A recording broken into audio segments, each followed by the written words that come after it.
আমি আজকে আপনাদের সঙ্গে একটা শাকের রেসিপি করে দেখাবো। তো সেই জন্য দেখুন এখানে আমি শাক নিয়ে নিয়েছি। এটা দেখুন, দেখে বুঝতে পারছেন এটা কী শাক? এটা হচ্ছে পাট শাক। তো আমার এবছর এখনও পাট শাক খাওয়া হয়নি। তো এবার আজকে নিলাম আমি, সেই জন্য পাট শাকটা আমি করব। তো দেখুন আমি আগে এই গোড়াটা একটু কেটে দিচ্ছি। এটা খেতে কিন্তু খুবই ভালো লাগে, আর আমি যেভাবে করব সেভাবে যদি করে না থাকেন, কোনো দিন খেয়ে না থাকেন, দেখবেন, দেখে করে খাবেন, দেখবেন দারুণ খেতে হয়। যারা খায় না তারাও কিন্তু এই শাকটা একবার হলেও করে খাবেন, আর বারবার খেতে চাইবেন একবার খেলে। তো এখানে আমি দেখুন এই গোড়াগুলো একটু কেটে দিলাম। এবার এই শাকটাকে আমি ছাড়িয়ে নেব, মানে শাকগুলো বেছে নিতে হবে। আপনারা তো জানেনই কি করে শাক বাছতে হয়। এইভাবে শাকের পাতাগুলোকে বেছে বেছে নেব। এই যে ডাঁটিগুলো কিন্তু ফেলে দিতে হবে, আর এই ডগাটা কিন্তু আমরা নিই। আপনারা জানি না কি করেন, এই ডগাটা একদম ডগারটুকু কিন্তু খাওয়া যায়, সেই জন্য ডগাটা নিই আমি। এটা সাদা পাট শাক, লাল পাট শাকটা বেশি আমার ভালো লাগে খেতে। তো এখানে কি করব, আমাদের এখানে লাল পাট শাকটা খুব একটা পাওয়া যায় না, জানেন তো, সেই জন্য এখানে সাদাটাই বেশি আসে। তো সেই সাদাটাই পেলাম, তো আজকে এটাই নিলাম। তো আমি সুমনা চলে এসেছি আমার রেসিপি ঝুলি থেকে একটা রেসিপি নিয়ে। আশা করি আপনারা সকলে ভালো আছেন, সুস্থ আছেন। সবাই এই গরমে ভালো থাকুন, সুস্থ থাকুন। আর এই গরমের দিনে কিন্তু এই পাট শাকটা মানুষ খায়, এই সময়ই ওঠে। তার কারণ হচ্ছে পাট শাকটা পেট ঠান্ডা রাখে, শরীর ঠান্ডা রাখে, সেই জন্য এই পাট শাকটা কিন্তু খাওয়া হয়। এটা কিন্তু বেশ অনেক রকমভাবেই খাওয়া হয়, তবে আমরা লাল পাট শাকটা বেশিরভাগই সেই ঝোল ঝোল টাইপের করে খেয়ে থাকি। তো দেখুন আমি কথা বলতে বলতে এগুলো একটু পাতাগুলো ছাড়িয়ে নিচ্ছি। তো প্রথমে আমি সমস্ত এই শাকের গুলো ছাড়িয়ে নেব, শাকগুলো পাতাগুলোকে বেছে বেছে। আর আমি তো দেখিয়ে দিলাম, আপনারাও জানেন, তাও আমি একবার দেখালাম, যেহেতু আমি করছি। যারা নতুন গিন্নি তারা অবশ্য শিখে নেবে, আর যারা জানেন তারা তো জানেনই।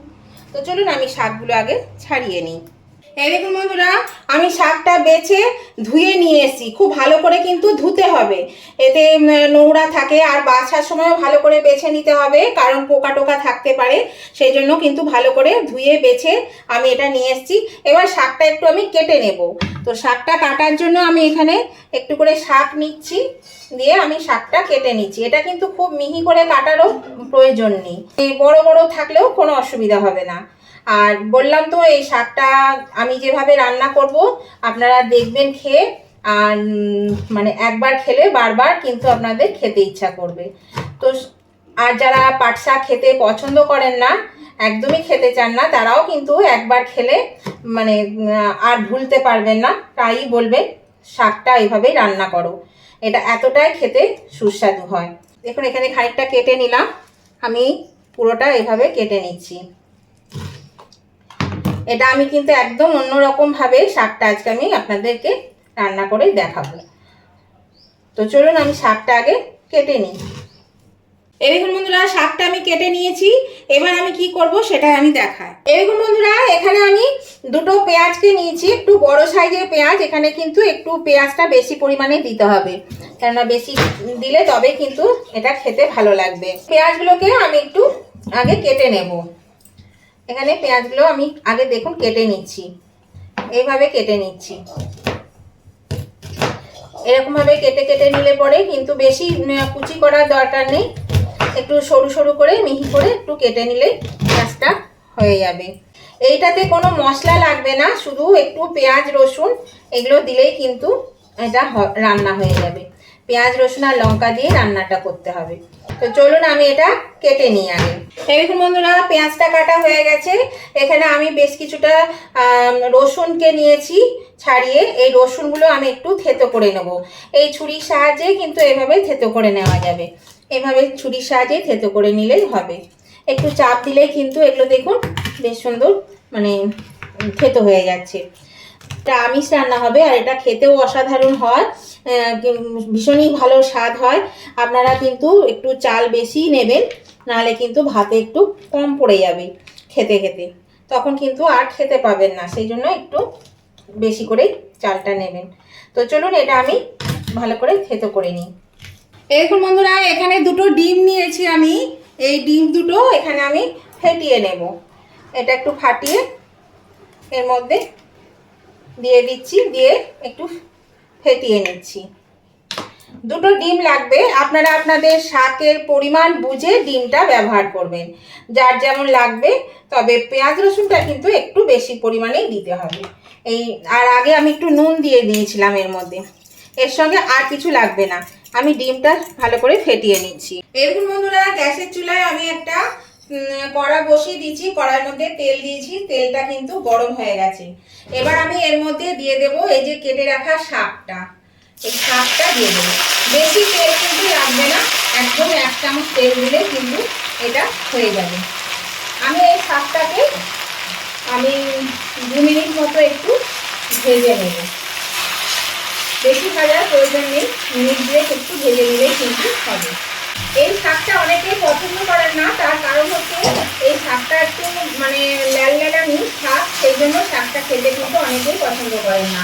একটু মানে লাল করে খেতে, যেমন ঢেঁড়স অনেকে খান না, লাল করে, কিন্তু এটা ভীষণই ভালো খেতে লাগে, খেতেও কিন্তু উপকার। তো এবার একবার খেয়ে দেখবেন এইভাবে রান্না করে, তাহলেই দেখবেন শাকটা কত ভালো লাগছে খেতে। এখানে এর মধ্যে আমি একটু জল দিয়ে দিচ্ছি, খুব বেশি জল দেব না, অল্প করেই জল দেব।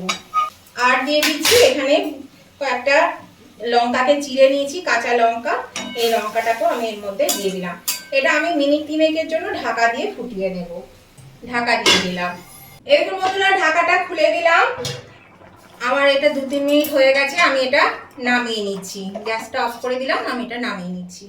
এরকম বন্ধুরা, এই যে ডিমটা ফেটিয়ে নিয়েছি, এই ডিমটা আমি এই কড়াইয়ের মধ্যে দিয়ে দিলাম। এই যে তেল দিয়ে দিচ্ছি, তেল গরম হয়েছে, সামান্য তেলে এটা আমি দিয়ে দিলাম কড়াই।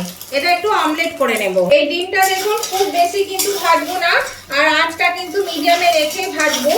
এই ডিমটা কিন্তু একদম না অমলেট হবে, না ঝুরি ভাজা হবে, ঝুরি অমলেট হবে।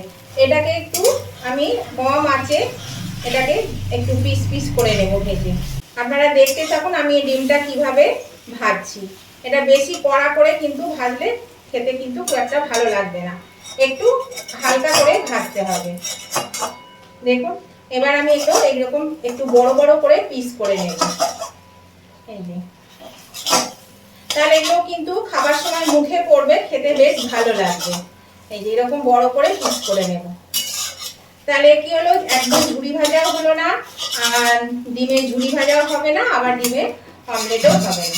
নতুন বন্ধু যারা এখনো আমার চ্যানেলটা সাবস্ক্রাইব করেনি, তাদের কাছে আমার অনুরোধ, অবশ্যই কিন্তু আমার চ্যানেলটা সাবস্ক্রাইব করে আমার পাশে থাকবেন, আর পাশে থাকা বেলটা অবশ্যই ক্লিক করে দেবেন।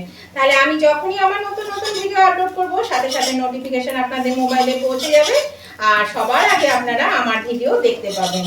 আর আমার উভয় বন্ধুরাই এই রেসিপিটা দেখতে দেখতে যদি এখনো লাইক দিতে ভুলে গিয়ে থাকে, তাহলে প্লিজ একটু লাইক বাটনটা প্রেস করে দেবেন। আপনাদের একটা লাইক আমাকে কিন্তু এগিয়ে নিয়ে যেতে অনেকটা সাহায্য করে। আর যদি ভালো লেগে থাকে, খুব ভালো লেগে থাকে, তাহলে অবশ্যই কিন্তু আপনাদের বন্ধু বান্ধব, আত্মীয় স্বজন সকলেই যাতে পেয়ে যায়, তার জন্য কি করবেন, একটু প্রচুর পরিমাণে শেয়ার করে দেবেন। আর আজকের এই পাট শাকের একটা ইউনিক রেসিপি আপনাদের কেমন লাগলো সেটা জানাতে কমেন্ট করতে ভুলবেন না। অবশ্যই কমেন্ট করে জানিয়ে দেবেন আজকের এই রেসিপিটা আপনাদের কেমন লেগেছে। আপনাদের মিষ্টি মিষ্টি কমেন্টগুলো পড়তেও ভালো লাগে, আর একটা কমেন্ট আমাকে পরবর্তী রেসিপি বানাতে কিন্তু অনেকটা উৎসাহিত করে। তাহলে অবশ্যই কিন্তু উভয় বন্ধুরা লাইক শেয়ার কমেন্ট করতে একদম ভুলবেন না। অবশ্যই লাইক শেয়ার কমেন্ট করে দেবেন। এই দেখুন বন্ধুরা, কথা বলতে বলতে কিন্তু ডিমটা আমার ভাজা হয়ে গেছে। এটা আমি এবার তুলে নেব, একটা পাত্রে আমি তুলে নিচ্ছি। এর মধ্যে দিয়ে দিচ্ছি সামান্য একটু তেল। তেলের মধ্যে রসুনটা থেতো করে নিয়েছি, সেই রসুনটা আমি দিয়ে দিলাম। রসুনটা একটু ব্রাউন কালার করে একটু ভেজে নেব। এবার দিয়ে দিচ্ছি এই যে কুচি করে রাখা পেঁয়াজ। এই পেঁয়াজটা দিয়ে এবার আমি এটা ভেজে নেব। পেঁয়াজটা দিয়েও কিন্তু বেশ ভালো করে একটু ভেজে নিতে হবে। পেঁয়াজের মধ্যে দিয়ে দিচ্ছি আমি নুন, পরিমাণ মতো নুন দিয়ে দিলাম, আর দিয়ে দিচ্ছি হলুদ, একটু হলুদ দিয়ে দিলাম। দিয়ে আমি এটা ভালো করে ভেজে নেব। কারণ পেঁয়াজের মধ্যে নুনটা দিলে কি হবে, পেঁয়াজটা তাড়াতাড়ি ভাজাও হবে আর নরমও হয়ে যাবে, সেই জন্য নুনটা দিয়ে দিলাম। নুন হলুদ দিয়ে পেঁয়াজটা আমি আগে ভেজে নিই। এরকম বন্ধুরা পেঁয়াজটা ভাজা হয়ে গেছে, পেঁয়াজ রসুন, এর মধ্যে আমি দিয়ে দিচ্ছি ডিম। এই যে ভেজে রাখলাম ডিমটা, এই ডিমটা আমি এর মধ্যে দিয়ে দিলাম। ডিমটা দিয়ে এটাকে একটু ভালো করে ভেজে নেব। ডিমটা দিলাম এখন এই কারণে, ডিমটা দিলে কি হবে, এই যে পেঁয়াজ রসুনের যে গন্ধটা ডিমের মধ্যে ঢুকবে, নুনটা ঢুকবে, এটা কিন্তু খেতে ভালো লাগবে। সেই জন্যই এটা আমি দিয়ে দিলাম এর মধ্যে। এটা দিয়ে একটু ভেজে নেব। ডিম দিয়ে কিন্তু ভাজা হয়ে গেছে। এবার আমি এই যে সেদ্ধ করে রাখলাম শাকটা, এই শাকটা আমি এর মধ্যে দিয়ে দিচ্ছি। শাকটা দিয়ে এবার আমি এটাকে ভালো করে মানে কষিয়ে নেব। দেখুন এই যে ডিম দিয়ে পাট শাকটা কতটা যে সুস্বাদু, কতটা যে খেতে ভালো, না খেলে এটা কিন্তু আপনারা একদমই বুঝতে পারবেন না। অবশ্যই কিন্তু এভাবে খাবেন, দেখবেন খেতে কতটা ভালো লাগছে। এই সময় কিন্তু আমি আঁচটা একটু বাড়িয়ে দিয়েছি বন্ধুরা, ফুল আছে, এটা আমি একটু মানে নেড়ে নিলাম। এবার আমি মিনিট 2-এর জন্য এটা কিন্তু ঢাকা দিয়ে দেব। এটা তাহলে শাকটা যেটুকু বাকি আছে সেদ্ধ হতে, শাকটা সেদ্ধ হয়ে যাবে। এটা ফুটতে শুরু করেছে, আমি ঢাকা দিয়ে আঁচটা মিডিয়ামে দিয়ে দিলাম। 2 থেকে 3 মিনিট পরে ফিরে আসছি। এরকম বন্ধুরা আমি ঢাকাটা খুলে দিচ্ছি আর এটাকে একটু বাড়িয়ে দিলাম, একদম ফুল আঁচে দিয়ে দিলাম। এবার দেখুন এটা কিন্তু হয়ে গেছে। আর এরকম একটু ঝোল ঝোল রাখবো, একটু তো টানবে, ডিম আছে তো সেই জন্য একটু ঝোল ঝোল রাখলাম। দেখুন শাকটা দেখুন দেখায়, এই দেখুন শাক কিন্তু গলে গেছে। বাপরে গরম, এই যে শাক গলে গেছে। এমনিতেই শাকটা কিন্তু কচি ছিল, তার মধ্যে এটা হয়ে গেছে, ফুটে গেছে, শাকটা গলে গেছে। এবার আমি এটা নামিয়ে নেব। এই দেখুন বন্ধুরা এবার আমি নামিয়ে নিচ্ছি। আর এটা ঝোলটা আমি এরকম রেখেছি, আপনারা যদি শুকনো শুকনো খান তাহলে কিন্তু জলটা কম দেবে, একদম শুকনো শুকনো করে নেবে। আমি গ্যাসটা অফ করে দিলাম, এটা আমি এবার নামিয়ে নিচ্ছি। এরকম বন্ধুরা আমি নামিয়ে নিয়েছি। তাহলে এই রেসিপিটা ভালো লাগলে কিন্তু অবশ্যই আপনারা একদিন করে খেয়ে দেখুন। পাট শাক তো অনেক রকম ভাবে করে খেয়ে থাকেন, তো এইভাবে যদি না খেয়েছেন তাহলে এইভাবে একবার করে খেয়ে দেখুন। আর ভালো লাগলে, পছন্দ হলে অবশ্যই কিন্তু উভয় বন্ধুরা লাইক শেয়ার কমেন্ট করতে ভুলবেন না।